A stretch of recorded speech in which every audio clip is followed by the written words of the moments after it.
Welcome back to Guild Wars Prophecies. Today we're going to be doing the first mission in the game, the Great Northern Wall mission. Be a little bit of a tutorial, have some more music from the Guild Wars soundtrack by Jeremy Saul. You start out, you pick out if you're playing solo. I could either go into it with some of the henchmen, or I could have run with a warrior. I probably could have run with just the fire imp. Would have meant a little bit more loot, but you know, we're going to end up playing the game with henchmen almost entirely anyway, so might as well get used to that. Once you've got your party set up, make sure that you've got pretty clear inventory spaces. Some of the early missions it's not as important, but a lot of the later missions are long and you fight a lot of enemies, so you'll need the room for the loot. There are some missions that I have in the past. You reach the end and you start having to pick and choose what you're going to drop and what you're going to keep to make the use of your inventory space even with max inventory. Our goal here is we are to scout out north from the Great Northern Wall to try to find out what Bonfaz Burntfur is up to, because we're fearing that they're going to make a concentrated assault to try to overtake the capital. Something, if I haven't made it perfectly clear, during the Searing, which destroyed pretty much destroyed the entire kingdom of Ascalon, reduced everything to rubble. The Char, there wasn't a lot left for the Char to conquer in Ascalon. They just kind of swept through and just kept on going. Hang on, I forgot I need to cover this. This is, before I moved on, this is, on the right is the pre-Searing areas that we could explore. We didn't, but we could. If you'll take a look, you can pause if you need to. And come back to this, but you'll see that this actually matches up really well with between the Great Northern Wall mission and the Ruins of Sirmia mission. We cover all of the same area that we could explore in pre-Searing, although, you know, all we ever went to was that area that's, you can see Pike and Square way off to the left. You can see the area that corresponds to Pike and Square in pre-Searing there, kind of in the middle lower left. But anyway, we're going to be focusing primarily on all of this area that was all of this lake area with all of the bridges on it. That's what we're going to be covering. Our terminus point is going to be that kind of square area way up at the north. That's where we're heading for, and then we have the side mission that we'll be running into pretty quick. All of this area, like I said, we could get to a lot of this. We could actually go over all of this bridge in pre-Searing. I didn't, just because it's a harder thing to do in pre-Searing. I'll probably come back to it with a different character and fully detailed pre-Searing sometime in the future. I need to check. I may actually have a character with videos recorded of exploring all of pre-Searing. I just can't remember now. I'll have to go back and look. Excuse me. But anyway, this is the area that we're getting into right here, and you can see even in pre-Searing, it's been destroyed for a while. This is the outskirts of, or the area that's kind of leading to a city that was called Sirmia, I suspect. And you'll notice a lot of these names: Ascalon, Sirmia, Draskir, Ren.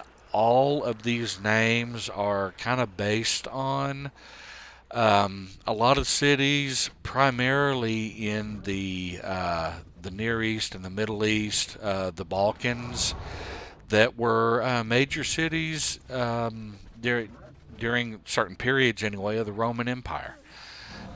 There was a city, a major Balkan city. The remnants are still there, and there's a city there today that was called Sirmia.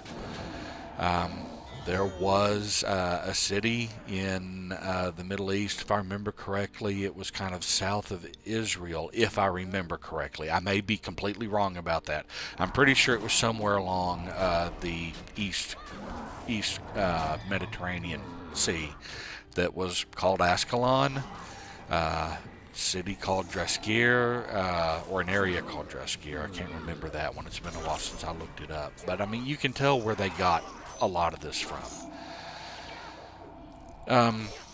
And there's, I guess, some storytelling analogs here too that I'm not going to get into now because that's you can simplify them and make the analogies, but that's Roman history for an empire that literally lasted uh, you know over 1,000 years, and beyond that, effectively lasted for thousands.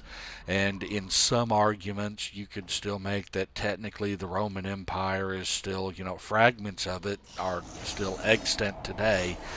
it I think we tend to simplify all of that history way too much. Anyway, I'm getting way off topic now.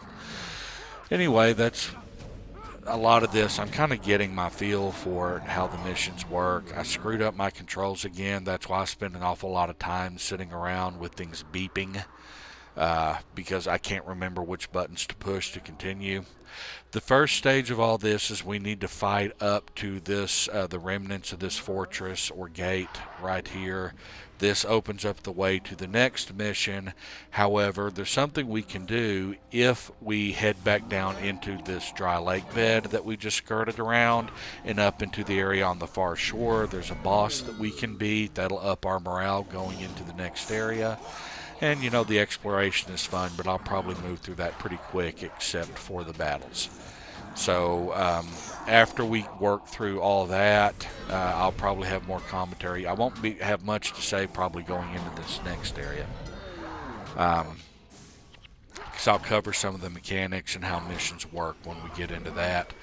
So we'll move through this next area pretty quick, and then I'll be back with more commentary once we come back to this gate part, if the only reason you listen to this is to hear my lovely voice.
And now we're about to move into the next area of the mission after fully exploring this old fortress. I don't know for sure why they actually put a levered gate right here. I don't know if that was a graphical consideration because, as you can see, you can't really see a lot of this next area. They managed to block it off, and so that's what I'm guessing is just because it's a larger area, they found a way to block some of it off. But anyway, you head into this area, you see, much more destruction, and you kind of get the impression of recent destruction because everything's smoking, and still I think part of this is still just introducing the atmosphere of the game. This is, like I said, we're right on the edge of what used to be a city called Sirmia right here. Sirmia was a relatively new city. It was founded at the end of the titular Guild Wars that ended about 50 years prior to either this point or the Searing. That there's a few years of wiggle room there that don't really matter. But and Sirmia really was just a city that filled the space in between the city of Draskir, which was even further to the north and that we'll reach in a mission or two. We'll run through all of that area. Draskir used to be, was the ancient capital of Ascalon, the Kingdom of Ascalon. Ascalon City was really just kind of a trade outpost where was the staging ground for maintaining the crossing points for the Great Northern Wall. Draskir was a large ancient city. They had a university there, Magic University, and that gets into history of Tyria that I'm not going to get into right now. Draskir was overrun by the Charr a long time ago. Sirmia was allegedly only recently overrun, although something that I've pointed out, and this is something it gets confusing in pre-Searing, because you've got things, all of these, you've got ruins in pre-Searing, and yet you can also go to like Pike Square, and you can tell that's not, a ruin, and yet it's got ruins all around it, although Pike Square itself is fine.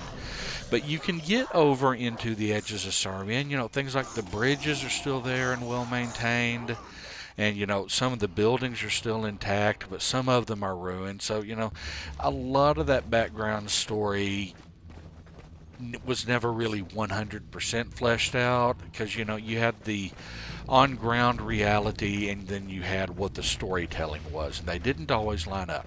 Okay, now here, this is part of the secondary mission that you get bonus points and XP for. And if to get 100% achievements in the game, you got to get all of these.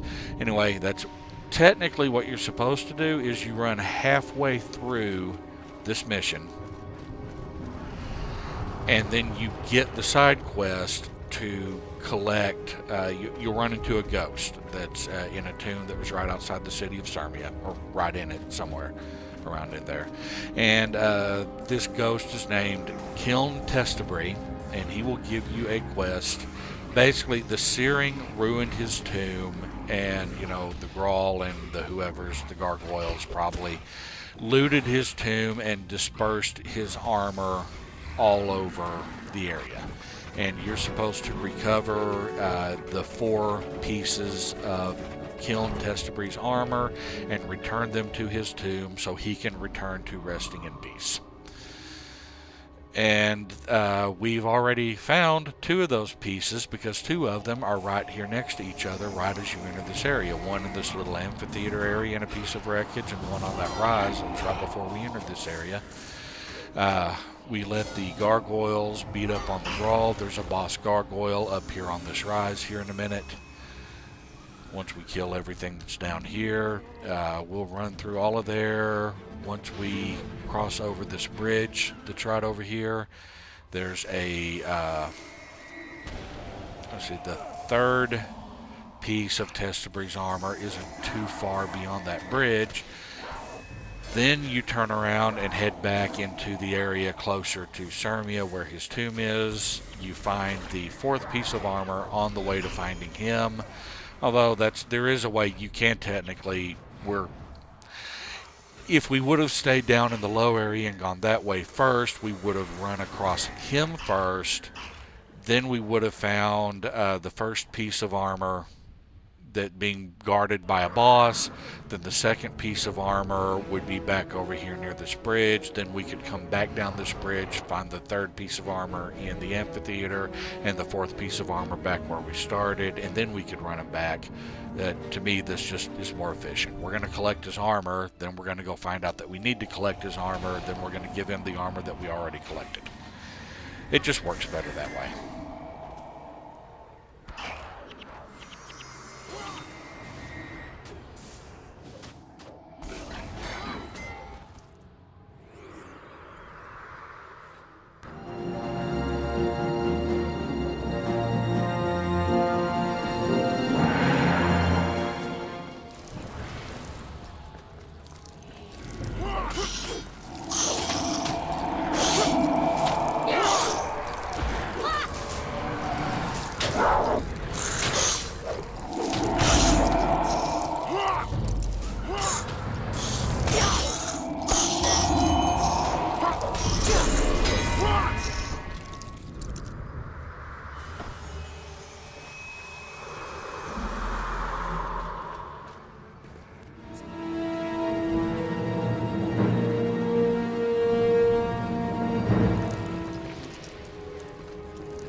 And here is the tomb of Kiln Testibri.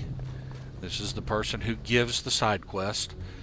Kiln Testibri was the champion of Sirmia, and like I said, this is Sirmia, the ruins of it. That's literally all we know about him. They reimagine this area in Guild Wars 2, in which they reimagined almost everything. Some of it kind of lines up, a lot of it doesn't.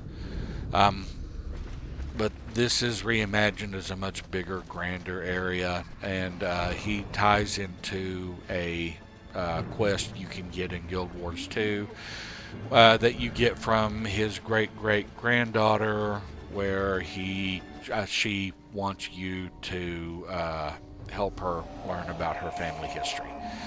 And yet, you don't actually really learn anything about the family history. All that you relate to her in Guild Wars 2 is the same things that you knew in Guild Wars 1. They didn't really expand the story anything.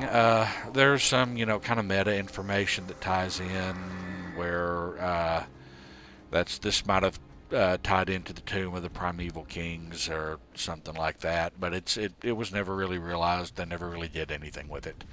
So all I'm doing now is, as you can see, we're back near the starting area. We're just making sure we've got everything cleared up in this area before we move on to the final event.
Okay, we are now back to the point where we found the third piece of armor and then turned around to head back into the tomb area to actually get the side quest and get the fourth piece of armor. So we are just now moving on. This is the entrance into the final area. You see we have to beat a boss to do it. Looks like a Messmer. So we will target him first. Messmers in the game, especially AI Messmers, have pretty two basic spells that make them one of the more deadly spell combinations in the game, but 9 times out of 10 they can usually only hit one person with it, although that's usually you. And that is, they can hit you with a speed debuff that slows you down to slow walking speed, where you can't reach them, and then right after they hit you with the speed debuff, they can hit you with a really powerful either health drain or energy drain, one or the other. And you got to be ready for that. Now we enter this area I showed you on the map earlier, where we kind of do this loop around. Cutscene here. The Char invasion force. Captain Callan was right.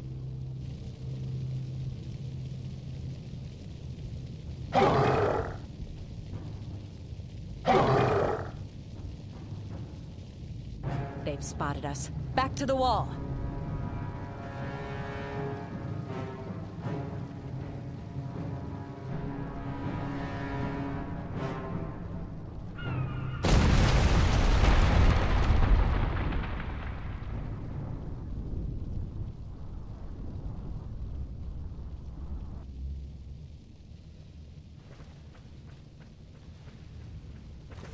Now, this is something that I bet threw almost everyone off the first time they did it.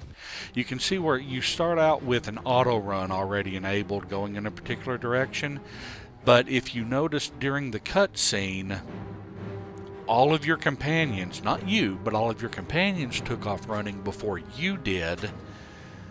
And then when control is returned to you, according to the AI settings, they all turn around and run back to you. So when you gain control of your character, all of your companions are running towards you while you're facing a different direction from you were when you lost control. And an awful lot of people, I bet, turned around and ran the same direction as their companions, which is back the way you came, which will hit a locked door and put you right in the middle of having to fight off a whole bunch of Char when most people were a lower level character. Now, all you gotta do is run. Run the direction that you're pointed at and just keep running. The game will even tell you that that's all you have to do about 1/3 of the way through, but it won't at the beginning. Don't fight, just run all the way. Sir, we found Bonfaz Burntfur and the Char army in a valley to the north, but I'm afraid we were spotted. They come for the wall as we speak.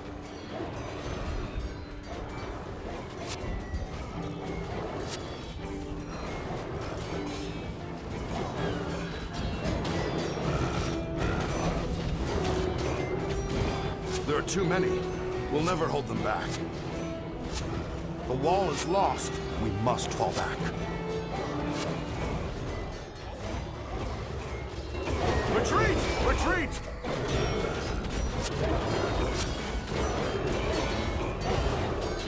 Regroup at the bunkers just north of Fort Rannoch. We can't let the Char make it to the capital.